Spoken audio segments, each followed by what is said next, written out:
As-salaam wa-alaikum, brothers and sisters. Welcome to Year 3 of the 17 Verses podcast. I'm your host, Maher Haq. In this podcast, we take a small selection from the Quran every day and recite it to you in plain English, so you can get a small slice of God's Word while you go about your day. By averaging 17 verses per day, we're able to break the Quran down into manageable pieces and finish it in 1 year.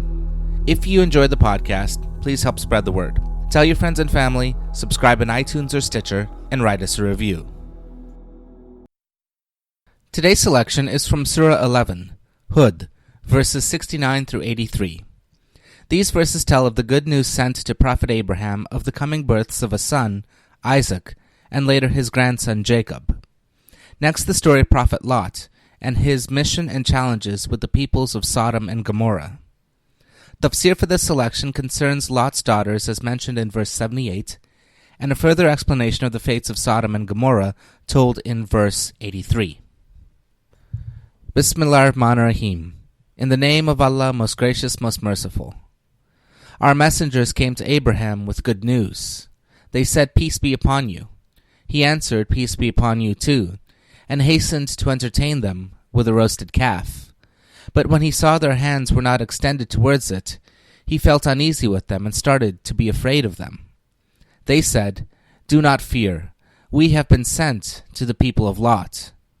His wife, who was standing there, laughed when we gave her good news of Allah's giving her a son, Isaac, and after him a grandson, Jacob.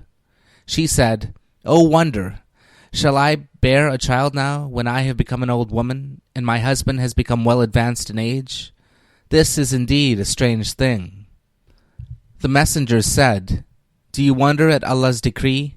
May Allah's mercy and His blessings be upon you, O residents of the household. For He is indeed worthy of all praise, full of all glory."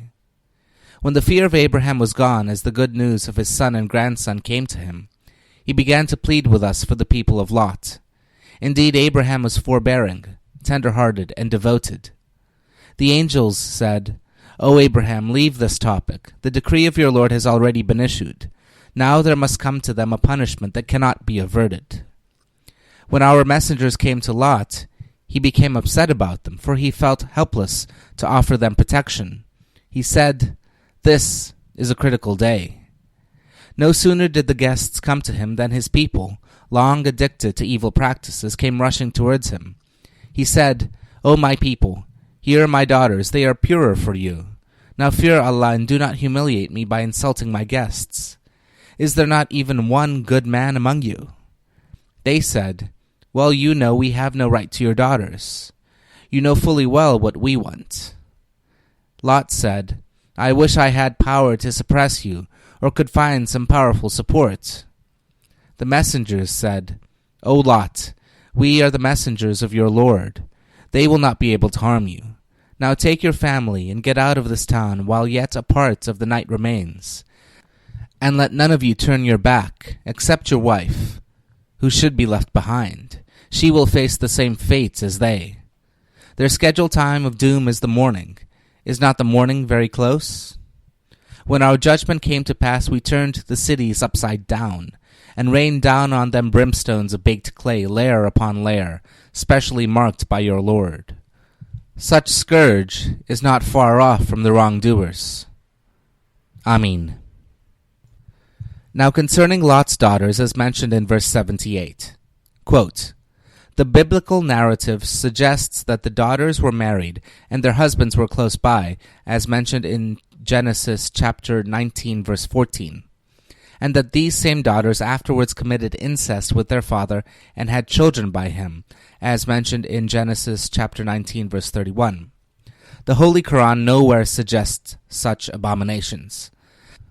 Some commentators suggest that the phrase "my daughters," in the mouth of a venerable man like Lot, the father of his people, may mean any young woman of those towns. The phrase "my son," or waladi in Arabic, is still a common mode of address in Arabic-speaking countries when an elderly man addresses a young man. Unquote. Next, concerning the brimstones of baked clay which rained down upon Sodom and Gomorrah in verse 83.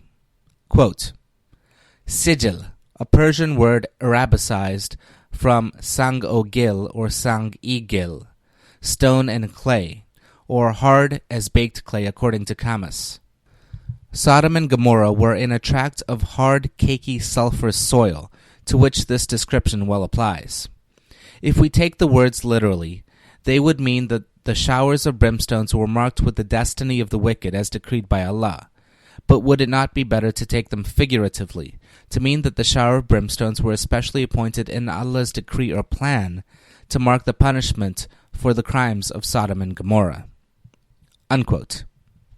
Thank you. This concludes today's episode of the 17 Verses podcast. I hope that this selection helps increase your understanding of the Holy Quran just a little bit. If you like the podcast, you can subscribe in iTunes or Stitcher and write us a review. Or you can grab the RSS feed and put it into your own podcast app.